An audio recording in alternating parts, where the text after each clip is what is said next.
Hey friends, welcome. In this video, we'll talk about what a social media audit is, when you need to do one, and how to do one. And at the end, I'm going to share an example using my own social media channels. So make sure to watch until the very end because examples are the best way to learn something. This is going to be a straightforward and hopefully short chat about the topic and will give you the confidence to do a social media audit next time you need to do it. But hey, if we're just meeting, my name is Elif and I'm a marketing strategist and educator, and I make weekly videos on this channel around the topics of marketing career, and career tips in general. So if you're new here, if you're not subscribed already, and if those topics are interesting to you, consider subscribing. And if you like this video, don't forget to hit that like button for me. Without further ado, let's just get started and clarify what a social media audit is. Basically, it's the process of reviewing a business's social media presence, performance, and growth opportunities. In a way, you're taking the pulse of social media channels and activities. You're looking to understand the channels that business is active on, what their publishing strategy looks like,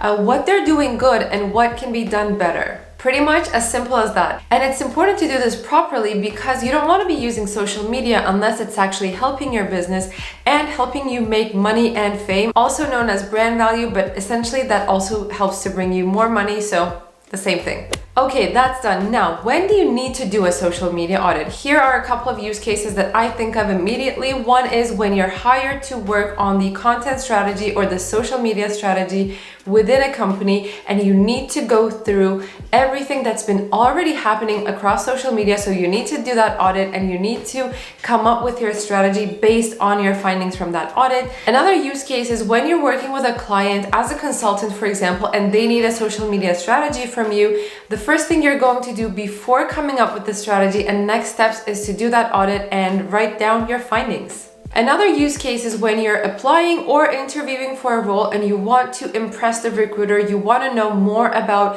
what it is that you're getting into, and you want to be prepared for what you'll be talking about in that interview. So that's another use case. It's also something that I talked about in a couple of previous videos that were published on this channel. I recall that one of them is about how to prepare for a marketing interview, and the other is probably actually titled as how to do an audit before you go into an interview or something of that sort. If I find those, I will link them in the description bar below, but that is a very valid use case that you can use a social media audit for. A little disclaimer here that for each use case, you're going to have different levels of access to the analytics, the dashboards, the publishing tools, and all of that. So if you're in a company and working on the content strategy, clearly you're going to have access to all the publishing or scheduling tools and the analytics for each of those channels that business uses. But if you're an outsider, if you're, for example, maybe a consultant, or if you are just interviewing for a role, and if you're just trying to do an objective outsider's audit type of thing, then you're not going to have the same level of access to the analytics, and therefore your audit is going to be a little more different and limited in terms of the insights and the data that you have. It's all okay, there is no right or wrong, it's just different use cases and different levels of information that you have in your hands. You'll simply work with the resources that you have, and there is no right way to do an audit. So if you need to hack your way around it, then do that. And if you have access to data, obviously use the data. Okay, now let's get to the juicy part of this video, how to do that social media audit and what to put on your report, what to look for. So I have the list of things that I always pay attention to here. I'm going to read it off my phone. Then I'm going to share how to structure your report. And finally, we're going to take a look at 2 of my social media channels, not all because I do have a lot. I'm just going to show you how I approach them in general, and that's going to be all. So let's start with the list.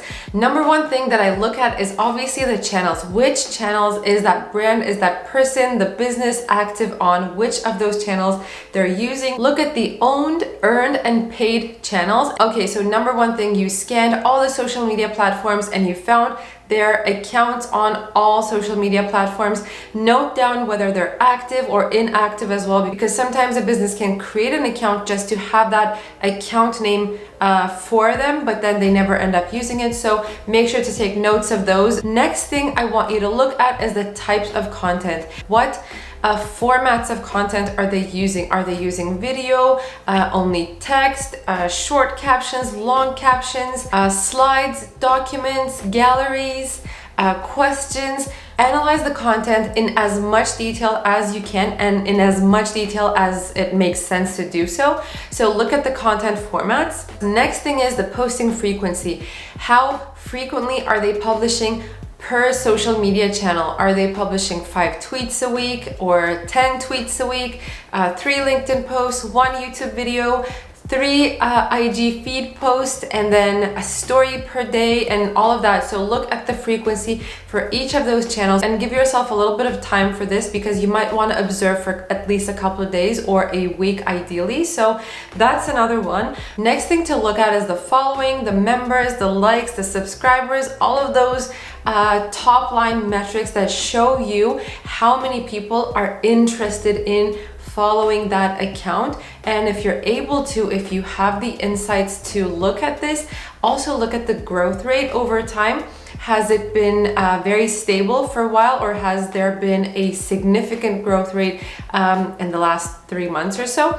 Who knows? So look at those trends for the growth rate and overall the size of the following for each channel. Next thing is metrics and the analytics. And if you don't have access to the analytics, this is going to be a little tough, and the audit that you're going to be doing is going to be a little bit on the surface. So a couple of things that you should be looking at for metrics are reach and engagement. And engagement includes likes, shares, any of the other emojis that people are able to use to support that message, comments, shares, reshares, mentions, saves, all of those things you can consider under the engagement category. And the next one is reach, and that's pretty much clear. So moving on, next one is audience. And for this one, again, if you have the access to analytics and insights, then this is going to be very, very easy to do an analysis of the demographics, the audience type, who are you reaching with your posts. But if you don't have access to it, then what you can do is to maybe go through the members, go through the comments that business is getting under their content, and you can try to see what the followers or what the viewers are asking, how they're commenting. Those comments are going to give you a decent information on who the audience is and what their interests are. Another one is to look at how the competition is doing. And so you'll be taking a look at the similar things that you're looking at for the business you're analyzing, and you're going to be doing it for the competition as well. Obviously, you're not going to dive that deep into it for the competition, especially if you're not doing a full-scale content strategy or social media strategy. And if you're just doing an audit from the surface level, you're not going to go into that much detail. But do take a look at the competition. Do take a look at what they're doing well, what they're not doing well, and what can be some things that you can take away and apply over here, and what are some learnings that you can take from your competition and not apply for your business. Another thing that I never skip to look at is the CTAs that are used on social media. Are they usually including links for blog posts? Are they including links for free trials, gated content, downloadable assets, YouTube videos? What are the CTAs that they are trying to promote using social media content? So basically, what is that business using social media channels for, and what are they trying to promote using that content? And I'm just going to plant a seed right here in your mind. So if you weren't to only do a social media audit, but a more comprehensive marketing audit, or if you were actually working within the company and you had more responsibilities to look at the marketing strategy, then this CTA section is going to take you to the next step, because then you want to actually go to the website, follow those CTAs. You would look at the conversion rates, you would look at the traffic that's coming from social media to those pages that you're trying to promote. You'd be looking at the success rate of those CTAs and many more things. But so that's just planting the seed right there. It's not necessarily something we're concerned about right now, but just keep that in mind, because you're using social media to promote those CTAs, which then end up contributing to your marketing goals. We're moving to the final 2 things on my list. Next one is channel setup. How is the profile looking? Is there an image? Is there a cover image? What is that cover image? Is there a proper length and understandable bio? What are the links being used? Is it a link tree link? Is it a micro page? Is it the home page? Is it a YouTube link? Whatever it is, take a look at how that account is set up, and if there is the right contact information, if everything is up to date, if you're using hashtags, whatever. Overall, take a look at how the channel is set up. And the final thing I do is social listening and taking a look at sentiments. The best way to do this is by looking at comments and trying to see how people are reacting to the post, if they're finding it relatable, if they're asking more questions, if you're overall getting a positive sense from those comments, or if people are maybe reacting negatively to what you're posting. Try to get an understanding, a feel of those sentiments, and do some social listening. So that is a wrap on the things that I take a look at for social media audit. Next thing is how to structure the report, and this is just my own suggestion. You don't have to follow this. This isn't the ideal or single way to do that report, but this is just to give you an idea, to get you started and inspired on how to structure it. You don't have to follow it, but if you do, good for you, because you're going to have it handy. So here's how I do it. I identify the objectives for social media and objectives per channel. Next thing is I do an analysis of each individual channel, looking at the list of things that I just mentioned. Next thing is stating the best practices for each channel. And finally, the suggestions and improvement, again, for each channel for that business. And that's about it for the structure of the report. All right, now let's take a look at my YouTube and LinkedIn together. Okay, let's get started with YouTube. We're looking at my YouTube channel. Imagine that we don't have access to analytics, because I decided that I don't want to get into that, because then it's going to take a super long time to look at all the analytics, analyze everything, if we actually did have that level of access to information. Anyway, so think of it as we identified which channels I am present on across social media. We listed them all, and now we're looking at YouTube and LinkedIn specifically. So what have we said in the list of things to look at? So number one was types of content. So we're currently looking at YouTube as the channel. We're going to analyze this individually, and we're going to look at the types of content that I produce. So let's go into videos. We're going to see that I have a couple of shorts. These are short videos. If you look at the durations, you're going to see that those are usually not my style. The usual style are 15 minutes, 10 minutes, 17 minutes. So it is in the range of 10 to 20 minutes, we can call it. And most of the videos that we're looking at are tutorials. If you actually go into the different videos and try to see how they're structured, you're going to see most of them are tutorials. Some of them are conversational videos, but all of them are educational, informational content. So looking at the content types, those are the things that you're going to see. Another piece that you can look at for YouTube is the community section. What type of content am I creating here? We can also take a look at that. So it looks like I'm promoting the videos from past times and new ones. So this one's a new one, for example. I haven't promoted the shorts, so it seems like, and look at the dates as well. How frequently have I been posting on community? It's not that regular. It is quite random, and you can see that pretty easily here. I'm testing out with different types of content. Sometimes I do polls, sometimes I do text, sometimes it's a link, sometimes it is an image and I comment to it. So write down all these different types of content that you're identifying, and then take note of how much interaction and engagement those different posts are receiving. You'll see that this one, for example, has a higher engagement and higher comment number compared to a lot of the other posts. So these are all the things that you're going to be taking note of as you do your analysis. Let's get back to the videos page once again. And let's take a look at the publishing days for my main video content. It looks like I'm publishing once a week, and if you dive a little bit more deep into it, you're going to see that I always publish on Thursdays at 11 a.m. So those are all the things that you should be taking note of if you were to do an audit of my YouTube channel. So what are some of the other things? Engagement and following. Following is quite easy because you already see it on the main channel page. Engagement, you can look at it per individual video because YouTube is a very, very different game. So you'll see that some of the videos have quite a high viewing and engagement. Let's go into this one, for example. And you can see the likes versus dislikes. You can see the number of views. These are just like superficial things that you are able to see if you don't have access to the analytics clearly. But you can see the number of comments. You can take a look at the comments to understand what people are asking, how I'm responding to them as the business owner here in this case.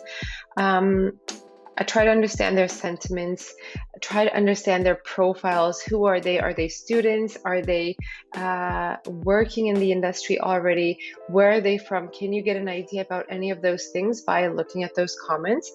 Sometimes you can, sometimes you can't, but it is still insightful to look at those things. And the CTAs. Okay, another thing that I mentioned, I'm not going to go into like super detail, but let's look at the CTAs that I'm promoting, and let's look at how I structure the description boxes for YouTube videos. So I have a couple of CTAs here that are important for the business.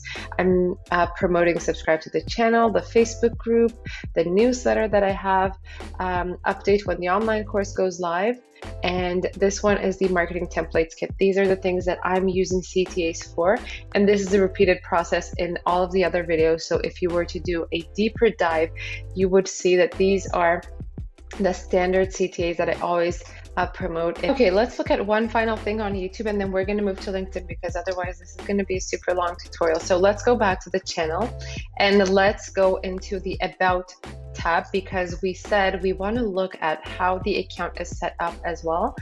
So number one thing we're looking at is the cover image. There is a cover image. Is it a good one? Is it clear enough? We're not only making observations as we go through our list of things to look at, but we're also trying to identify, is it good? Is it working? How is the audience responding to it? Is it really fitting into the best practices? Is it really working for the business, or are there any improvements that we see that could be applied? So we're always kind of approaching it with a questioning mindset. Okay, so it's not just observing and making notes. Okay, so we're in the About page. There is a brief description about me. Is it up to date? That's something to look at. Am I sharing some other links to my other social media channels? Do I have an email address? Do I have links? All of those things. Take note of those things. Sometimes the account is not properly set up, so you are going to make note of those things and add them as recommendations. Okay, moving to LinkedIn now. Let's go into the profile. And once again, we're going to assume that I don't have access to the analytics to make detailed observations and draw insights. So we're just going to have a look at it overall. We're looking at my personal profile. Is the account set up well? That's number one. How is the URL structured? Is it easy to find? Is it my name? Is it something very random? Do I have proper links and information in the About section? So we open that, we take a look. Is it correct? Is it up to date? Is it relevant? Do I have any CTAs? Are those CTAs relevant for the business? Are those important for the business? So asking all of those things. For me, promoting my YouTube channel is important, so I have that CTA over here, but maybe there's something else that I could be promoting and it's not here, and those are all opportunities for growth. So I take a look at all of those things. I have a featured section. We can take a look at the featured section as well. Is it up to date? Can I do something better with it? It's actually not up to date, by the way, so that is a room for growth. Let's take a look at the posts and let's take a look at the engagements. Okay, so what content formats have I been posting? Some are just text. Let's move down. Some are videos, short videos. And then some have questions in them, some don't have questions in them. For example, this one has been doing pretty well in terms of the engagement. Why is it doing differently than the other videos that I have posted on LinkedIn? What's the reason? Am I asking something and triggering people to comment on the video, or is it a topic that's very relevant for my audience and that's why they are engaging more with this video? So make an analysis about all of those things when you're looking at the content formats, and and also the way that I am speaking, communicating my message. Another thing to look at is different content formats that the platform allows and how people are reacting, receiving those different formats, as well as, again, taking a look at the comments and trying to understand the sentiments, why they are necessarily liking this post. What are they commenting? Are they asking more questions? Is it an opportunity to create more content, to create more relevant content? Always be in that questioning zone. And what are some CTAs that I'm promoting on this channel, on this platform? What else do I want to cover? Okay, following. Following is quite easy to find on LinkedIn, just like any other platform. So that's pretty much straightforward. And okay, final thing, posting frequency. How frequently am I posting on LinkedIn? Let's take a look at it for the last couple of days, let's say. Okay, 6 days ago, 1 day ago, so 5 days in between, and then 19 hours ago. So I'm trying to post between, because it's my channel, I know I'm trying to post between 3 to 4 times per week. Sometimes it's less, sometimes it's that, like it's hitting that mark. So those are all observations. Maybe it's random, so that's your observation about the posting frequency. So that's a wrap of the little tutorial that we have here. We're not looking at the details of the analytics because we're assuming that we don't have access to it as an objective person right now, because otherwise this tutorial will take me hours and hours to produce. So that's a wrap. Let's get back to the video. Wow, that was a lot of information. Hopefully you took some notes and you're feeling better and more confident about doing a social media audit as now you watch this video. If you got something out of this video, please don't forget to hit that like button for me. It means a lot. And if you're not subscribed already, consider subscribing, and I will see you next week, guys. Take care. Bye-bye.